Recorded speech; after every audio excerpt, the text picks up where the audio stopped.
Oh, it's a nasty bouncer from Mitchell Stark. That's when the tail ender starts. और ज़िंदगी भी तुम्हारे साथ ऐसा ही खेल खेलती है। तुम रेडी होते हो किसी एक चीज़ के लिए और वो डाल देती है बाउंसर। अब प्रॉब्लम ये नहीं है कि तुम्हें बाउंसर खेलना नहीं आता, तुम्हें आता है, पर तुमने डिसाइड कर लिया था कि बॉल कुछ और आएगी और तुम शॉट कुछ और खेलोगे और इसी चक्कर में वो बॉल सीधे आके तुम्हें दे देता है। What does that shot? तो हाँ, एक्सपेक्टेशन तुम्हें सैड नहीं करती, वो तुम्हें रेस्टलेस करती हैं। और एक चीज़ साइंस भी कहता है, जब तुम एक्सपेक्ट करते हो ना, तो ब्रेन पैटर्न बनाने लगता है और ब्रेन को कभी भी अनसर्टेनिटी पसंद नहीं होती।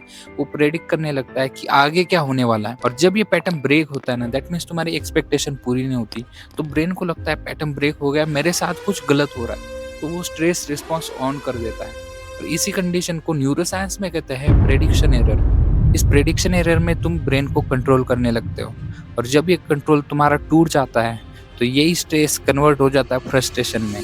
दैट मीन्स इवेंचुअली तुम एक एक्सपेक्टेशन की वजह से फ्रस्ट्रेटेड इंसान बन जाते हो। फिर हम जिंदगी से नहीं लड़ रहे होते हैं, हम लड़ रहे होते हैं यही एक्सपेक्टेशन से। इसलिए ग्रेट प्लेयर्स बोलते हैं play the ball not the expectations.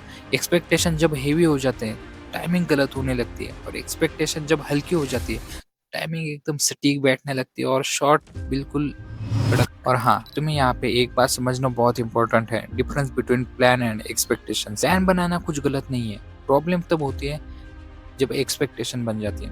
Plan बोलता है मैं एफर्ट्स करने के लिए रेडी हूँ और एक्सपेक्टेशन बोलती है कि मुझे यही रिजल्ट चाहिए। और जब ये फीलिंग आ जाती है ना कि मुझे यही रिजल्ट चाहिए, तब तुम्हें बहुत सारी चीज़ें फेस करनी पड़ती है। कभी कभी वो चीज़ें अगर हुई नहीं तो तुम फ्रस्ट्रेट हो जाते हो और तुम्हारी तो पूरी हैप्पीनेस का चकनाचूर हो जाता है। और लाइफ हमेशा एफर्ट्स की रिस्पेक्ट करती है, जिद की नहीं। अब बात आती है how to control this expectations. अब कंट्रोल का मतलब ये नहीं है कि तुम होप्स छोड़ दो, होप्स नहीं छोड़ना है, प्लान्स करने नहीं छोड़ने हैं। तो करना क्या है, रिजल्ट के साथ अपनी पहचान लगाना छोड़ दो।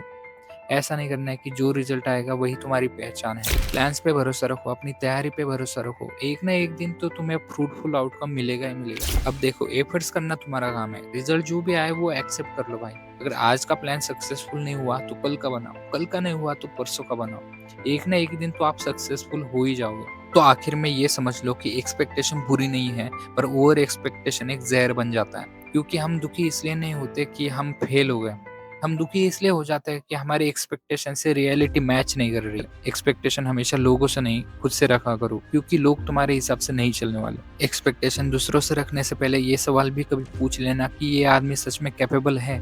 अगर आंसर है नहीं, तो क्या फायदा उससे एक्सपेक्टेशन लगाने का, वो तो कभी पूरा कर सकेगा ही नहीं। एक्सपेक्टेशन कम करने का सबसे सही और बढ़िया तरीका है, जो आपको मिला है उसमें खुश रहो और फोकस रहो, क्योंकि जो नहीं मिला है उस पर आप ध्यान नहीं दोगे तो आपका दर्द भी कम हो जाएगा और आप हैप्पी रहने लगोगे। और लास्ट एंड इम्पोर्टेंट पॉइंट, दूसरों से ज्यादा एक्सपेक्ट करने से अच्छा है खुद पे भरोसा रखो और खुद के एफर्ट्स पे भरोसा रखो।